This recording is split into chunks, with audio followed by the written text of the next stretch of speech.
ಸದ್ಯಕ್ಕೆ ಇದೇ ಟೆನ್ಷನ್ನಲ್ಲಿದ್ದಾರಂತೆ ದರ್ಶನ್. ಕೇಶವಮೂರ್ತಿ, ಕಾರ್ತಿಕ್, ನಿಖಿಲ್ ಈ 3 ಜನಕ್ಕೆ ಜಾಮೀನು ಮಂಜೂರು ಮಾಡಿದೆ ಕೋರ್ಟ್. ಮೂವರಿಗೆ ಜಾಮೀನು ಸಿಕ್ಕಿರೋದು ದರ್ಶನ್ಗೆ ವರವಾಗುತ್ತಾ ಅನ್ನೋ ಕುತೂಹಲ. ಆರೋಪಿಗಳ ವಿರುದ್ಧ ಪ್ರಾಸಿಕ್ಯೂಷನ್ ಪ್ಲಾನ್ ಏನು ಅನ್ನೋದರ ಮೇಲೆ ಬೇಲ್ ಸಿಗುತ್ತಾ ಇಲ್ವಾ ಅನ್ನೋದು ಕೂಡ ನಿರ್ಧಾರ ಆಗುತ್ತೆ. ಉಳಿದವರಿಗೂ ಈ 3 ಜಾಮೀನು ಸಿಕ್ಕಿರೋದಕ್ಕೂ ನೇರವಾಗಿ ಸಂಬಂಧ ಇಲ್ಲ. ಚಾರ್ಜ್ ಶೀಟ್ನಲ್ಲೇ ಪ್ರಾಸಿಕ್ಯೂಷನ್ ಅವರು ಪ್ಲಾನ್ ಮಾಡಿದ್ದಾರೆ. ಜಾಮೀನು ಸಿಕ್ಕಿರುವ 3 ಹಣ ಪಡೆದು ಶವವನ್ನ ಸಾಗಿಸಿದ್ದಾರೆ. ಹೀಗಾಗಿ ಇವ್ರ ಮೇಲೆ ದಾಖಲಾಗಿರೋದು ಕೇವಲ ಸಾಕ್ಷ್ಯ ನಾಶ ಹಾಗೆ ಕಿಡ್ನಾಪ್ ಈ ಪ್ರಕರಣಗಳು ಮಾತ್ರ. ಮರ್ಡರ್ ಕೇಸ್ ಬುಕ್ ಆಗಿಲ್ಲ ಈ 3 ಮೇಲೆ. ಹಾಗೆ ಪ್ರಕರಣದಲ್ಲಿ 3 ಕೂಡ ಸಾಕ್ಷಿಗಳಾಗಿ ಪರಿವರ್ತನೆ ಆಗಿದ್ದಾರೆ. ಇವೆಲ್ಲವೂ ಕೂಡ ಈ 3 ಜಾಮೀನು ಸಿಗಲಿಕ್ಕೆ ಹೆಲ್ಪ್ಫುಲ್ ಆಗಿದೆ. ಬಟ್ ಉಳಿದವರ ಮೇಲಿರೋದು ನೇರವಾಗಿ ಕೊಲೆ ಪ್ರಕರಣ. ಹೀಗಾಗಿ ಅವರಿಗೆ ಇಷ್ಟು ಸುಲಭವಾಗಿ ಜಾಮೀನು ಸಿಗೋ ಪಾಸಿಬಿಲಿಟೀಸ್ ಇಲ್ಲ.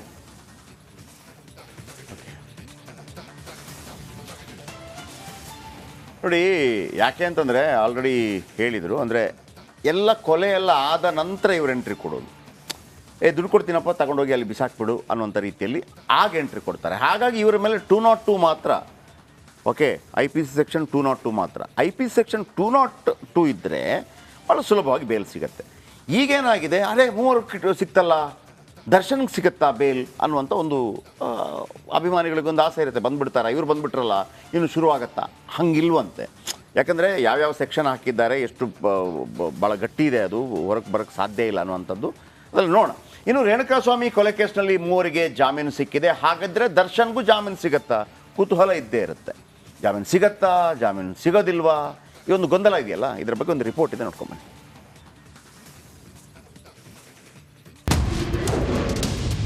ರೇಣುಕಾಸ್ವಾಮಿ ಕೊಲೆ ಕೇಸ್ 3 ಜಾಮೀನು. ಚಿತ್ರದುರ್ಗದ ರೇಣುಕಾಸ್ವಾಮಿ ಕೊಲೆ ಪ್ರಕರಣದಲ್ಲಿ 3 ಆರೋಪಿಗಳಿಗೆ ಜಾಮೀನು ಸಿಕ್ಕಿದೆ. ಆದರೆ ನಟ ದರ್ಶನ್ ಕಳೆದ ಶನಿವಾರ ಜಾಮೀನು ಅರ್ಜಿ ಹಾಕಿದ್ದು ನಿನ್ನೆ ಮೊದಲ ವಿಚಾರಣೆ ನಡೆದಿದೆ.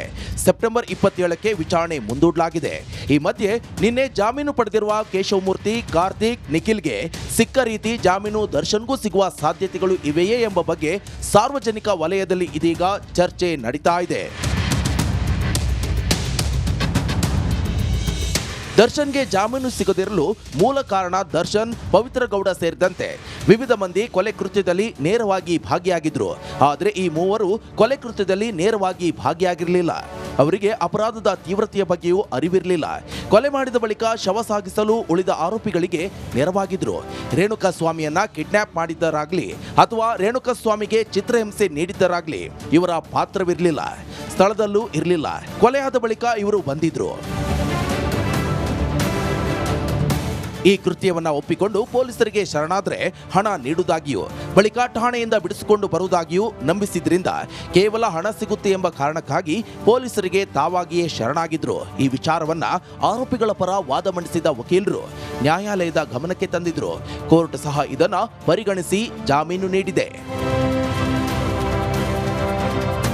ಇದೀಗ ಮುಖ್ಯ ಪ್ರಶ್ನೆ ಎದುರಾಗಿರುವುದು ದರ್ಶನ್ ಮತ್ತು ಗ್ಯಾಂಗ್ನ ಜಾಮೀನು ವಿಚಾರ. ಉಳಿದ ಅಷ್ಟು ಮಂದಿ ಆರೋಪಿಗಳು ರೇಣುಕಾಸ್ವಾಮಿ ಅಪಹರಣದಿಂದ ಹಿಡಿದು ಚಿತ್ರಹಿಂಸೆ ನೀಡಿ ಕೊಲೆ ಆದವರೆಗೂ ಗುರುತಿಸಿಕೊಂಡ ಆರೋಪಿಗಳಾಗಿದ್ದಾರೆ. ಹೀಗಾಗಿ ಇವರೆಲ್ಲರೂ ಕೊಲೆ ಕೃತ್ಯದಲ್ಲಿ ನೇರವಾಗಿ ಭಾಗಿಯಾಗಿರುವ ಆರೋಪ ಎದುರಿಸುತ್ತಿರುವುದರಿಂದ ಜಾಮೀನು ಪಡೆದುಕೊಳ್ಳುವುದು ಅಷ್ಟು ಸುಲಭದ ವಿಚಾರವಲ್ಲ. ಕೋರ್ಟ್ ಸಹ ಇದನ್ನ ಗಂಭೀರವಾಗಿ ಪರಿಗಣಿಸಿದ್ದು ಜಾಮೀನು ನೀಡಿದ್ದೇ ಆದಲ್ಲಿ ಪ್ರಭಾವಿಯಾಗಿರುವ ಹಿನ್ನೆಲೆಯಲ್ಲಿ ಸಾಕ್ಷ್ಯ ನಾಶಪಡಿಸುವ ಸಾಧ್ಯತೆ ಇದೆ ಎಂಬುದು ಸಹ ಕಾರಣವಾಗಿದೆ.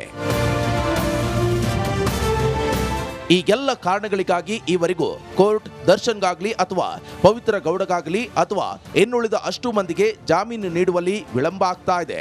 ದರ್ಶನ್ ಸೆಪ್ಟೆಂಬರ್ 27ರಂದು ವಿಚಾರಣೆ ನಡೆದರೆ ಪವಿತ್ರ ಗೌಡ ಜಾಮೀನು ಅರ್ಜಿ ವಿಚಾರಣೆ ಸೆಪ್ಟೆಂಬರ್ 25ರಂದು ನಡೆಯಲಿದೆ. Bureau report, republic Kannada.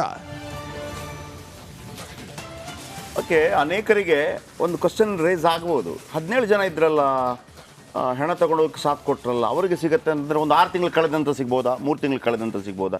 ವೀಕ್ಷಕರು ಒಂದು ಪಾಯಿಂಟ್ ಹೇಳ್ಬಿಡ್ತೀನಿ ನೋಡಿ. ಇಲ್ಲಿ 202 ಈ 3 ಮೇಲೆ ಬಿದ್ದಿರೋದು 202 ಕೇಸ್. ಸೊ ಹಾಗಾಗಿ ಅವರಿಗೆ ಜಾಮೀನು ಸಿಕ್ಕಿದೆ.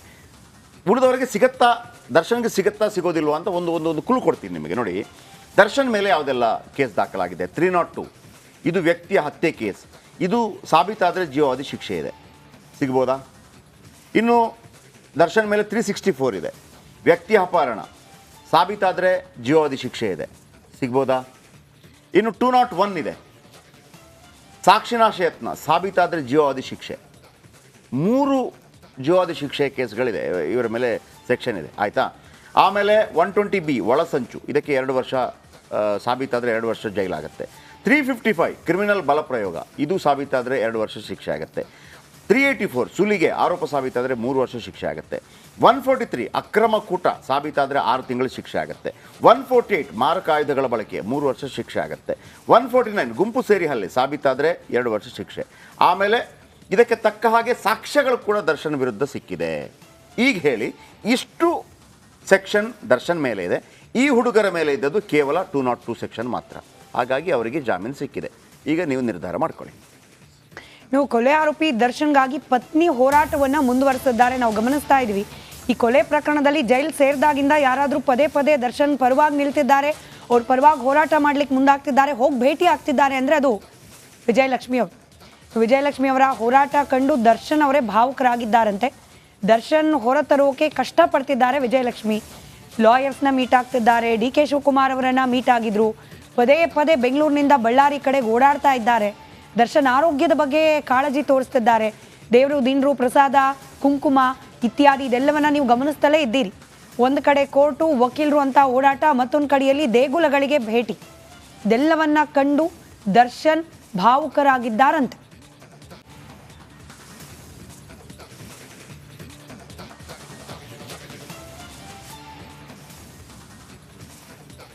ಓಕೆ, ವಿಜಯಲಕ್ಷ್ಮಿ ಕಳೆದ ಬಾರಿ ಕೂಡ 2011ರಲ್ಲಿ ಕೂಡ ವಿಜಯಲಕ್ಷ್ಮಿ ಅವರ ಮೇಲೆ ಒಂದು ರೀತಿಯಲ್ಲಿ ಮಾರಣಾಂತಿಕ ಹಲ್ಲೆ ಥರನ ಆಗುತ್ತೆ.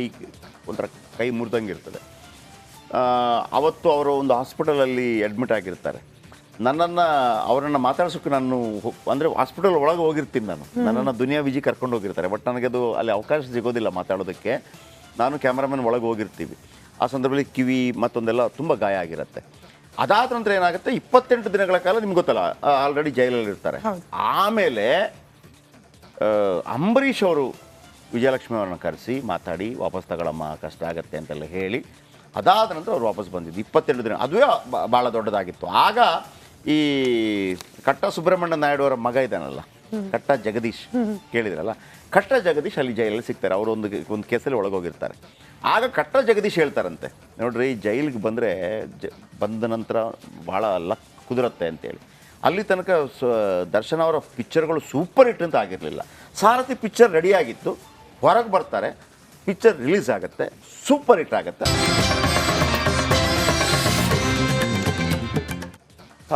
Welcome back Smita. ನಾವು ಈಗ ಬೆಳಗ್ಗೆ ರಾತ್ರಿ 9 ಗಂಟೆ ಪ್ರೈಮ್ ಟೈಮಲ್ಲಿ ತಿರುಪತಿ ರಹಸ್ಯ ಅಂತೇಳಿ ಹೊಸ ಎಪಿಸೋಡ್ ಶುರು ಮಾಡಿದ್ವಿ ಕಾರ್ಯಕ್ರಮದ ಕೊನೆಯಲ್ಲಿ. ಅದನ್ನೇ ಬೆಳಿಗ್ಗೆ ವಾಪಸ್ ಕೊಡ್ತಾ ಇದ್ವಿ. ವೀಕ್ಷಕರೇ, ಇದು ಮುಂದಿನ 30 ದಿನಗಳ ಕಾಲ ಇರುತ್ತೆ. ನಿಮಗೆ ಇದೆ ಈ ಎಪಿಸೋಡ್ ನೋಡಿದ ನಂತರ ನೀವು ಒಮ್ಮೆ ಆದರೂ ನೀವು ತಿರುಪತಿಗೆ ಹೋಗಿಲ್ಲ ಅಂದರೆ ಹೋಗಿ ಬರ್ತೀರಿ. ಅಷ್ಟು ಅದ್ಭುತವಾಗಿದೆ. ತಿರುಪತಿ ತಿಮ್ಮಪ್ಪ ಇತ್ತೀಚೆಗೆ ಸಖತ್ ಸದ್ದು ಮಾಡ್ತಾ ಇದ್ದಾನೆ. ಅಸಲಿಗೆ ಆ ವೆಂಕಟೇಶ್ವರ ಯಾರು, ಆತ ಭೂಮಿಗೆ ಬಂದಿದ್ದ